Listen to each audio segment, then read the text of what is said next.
Hey there, we're Sigilogix and we are currently developing a 2.5D Souls-like that merges different elements from these three games. So admittedly, it has been quite a while since the last one, and I can attribute that, at least partly, to some of the stuff that has been happening to us in our personal lives. But primarily, it has been due to us having to figure out the intended vision for the game's core gameplay, which in this case is the game's combat, both on the micro level, i.e. individual enemy encounters, to the macro level, which is the flow from one of these individual encounters to the other.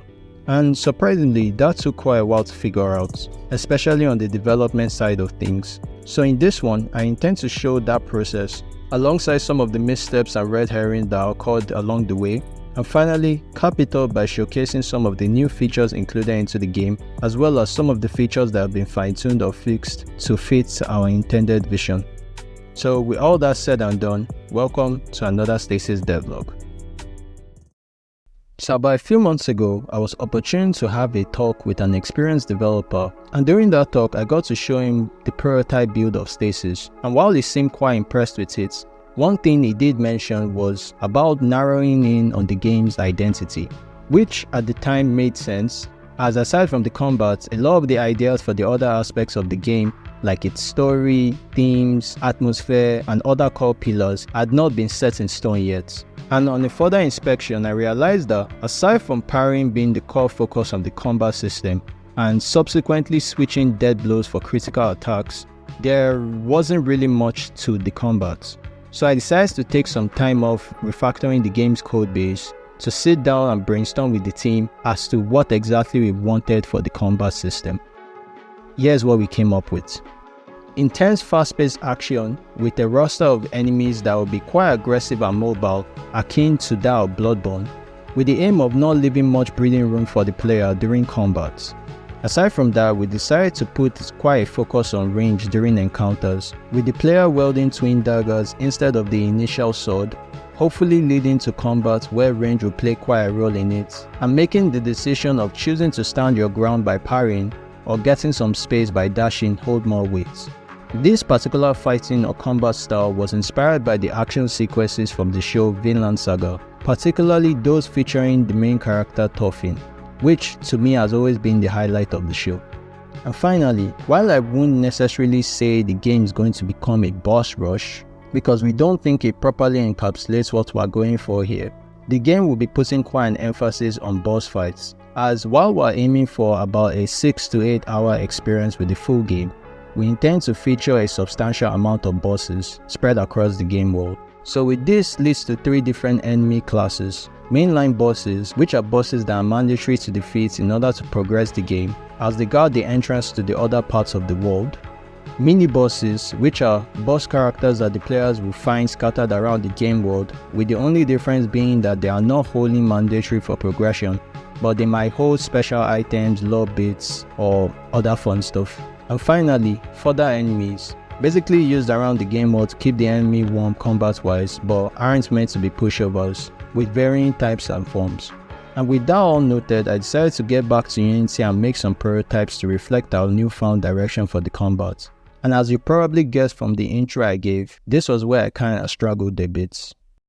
While reviewing the combat from the previous build, I realized that on the AI side of things, there was just a lot of waiting, especially after attacking or after parrying, which made the whole encounter feel quite slow, especially looking at it with our intended vision in mind. And I believe someone in the comments also pointed that out as well. So I thought, okay, I'll just reduce the wait times after an attack or a successful parry, and that should solve it, right? Well, no. Instead, it made it feel quite robotic and stiff. So it was at this point I started to realize that it would need a bit more effort to get it to feel right. So I took time to look at other games that had a similar system to what we're envisioning. And one thing I noticed was that while some of the AI just simply waits in idle, most tend to do certain actions to mask that they're in cooldown, like strafing or back dodging. And while back dodging seemed quite straightforward to implement, as you just let the AI move opposite to their facing direction really quickly, strafing on the other hand was literally a nightmare to get right. Turns out having the AI just roam somewhat aimlessly whilst having it feel natural is really difficult to do. at least for me. The closest I could get it to feel somewhat okay was having the AI just move up and down, but as you can tell, that didn't seem natural at all. It was also while dealing with this that a thought started to brew up in my mind, one that I had sort of been trying to put down for a while prior to that point. What if enemies don't just enter hitstone? And while to some, it may just seem like a simple decision to make, in actuality it does lead to a totally different game feel, as it means that while the player is currently dealing damage, the enemy still gets to gear up for an attack, and if the player is too occupied to notice this, well, that happens. And so the initiative falls on the player to go on the defensive and prepare for the incoming attack before choosing to attack again. And truly, when done well, this tends to lead to gameplay that feels tense and fast-paced. And to be honest, I intended to have certain bosses in the game follow this format. But as for basic enemies, I had always been quite cautious to choose this direction. As for one, the player will be encountering them more often than bosses, and also because if not done well, it could lead to gameplay that feels quite sluggish and button mashy, which is definitely far from what we were intending. But after seeing its implementation in 9 Souls, I decided to give it a shot at least. So I duplicated the game's code base and then deleted the nodes that check if the AI should enter a hitstone.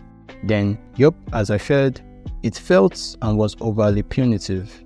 A thing I noticed was that games of this ilk tend to hold the anticipation frames of the attacks for a while longer than usual to help telegraph it to the player, with some games like 9 Souls having a layered visual effect to it to help with this telegraphy. So I increased the anticipation frames and tested it again.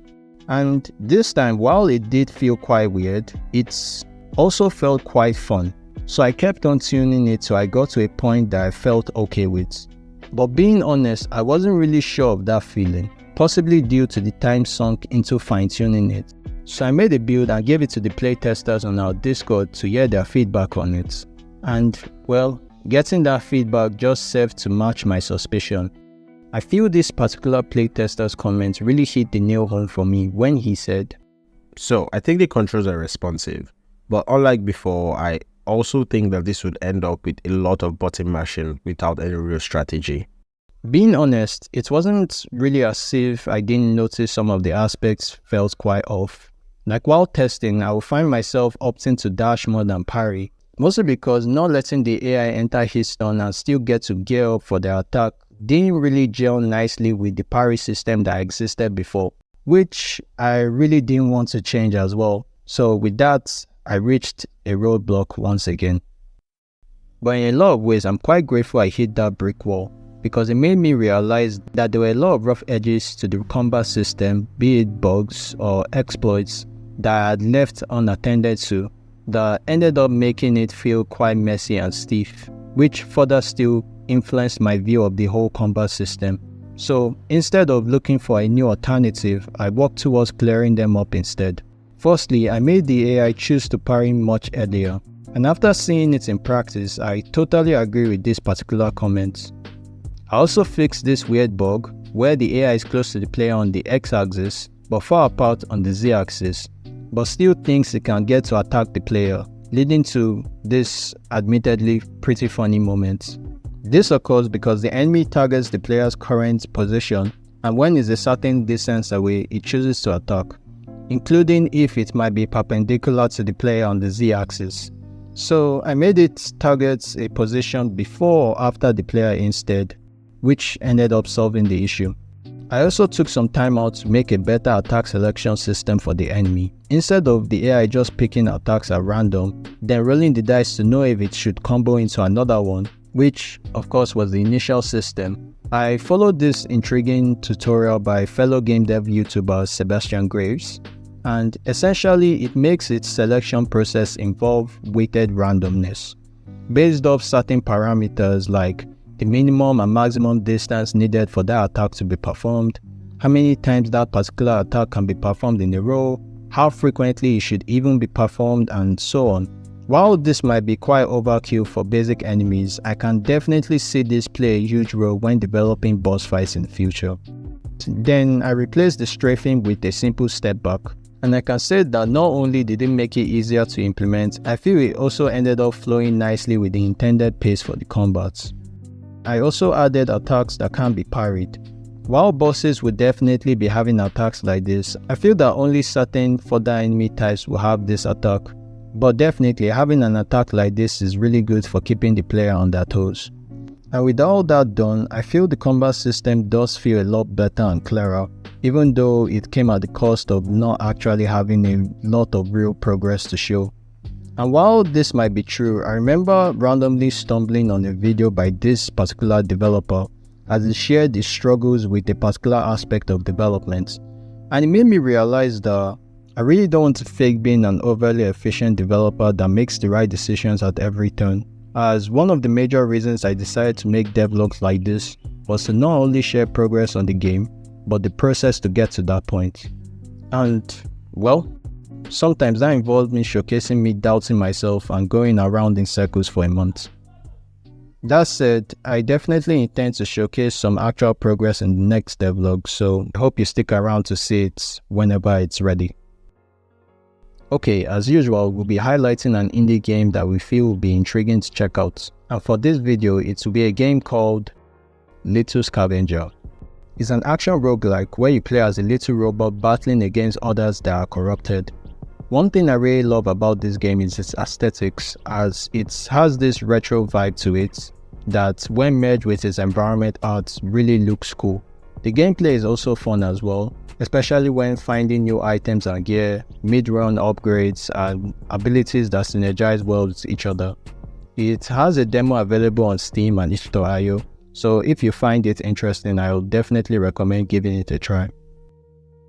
Thanks for watching the video. And I also want to use this medium to give a huge shout out to my buddy Fair, who helped with the voiceover of the playtester earlier. He also runs a YouTube channel where he shares progress of his awesome indie game centered around being the world's unluckiest delivery man. Definitely recommend you checking it out as well. And finally, a massive thanks to the members of the Logic Engine who financially support the studio.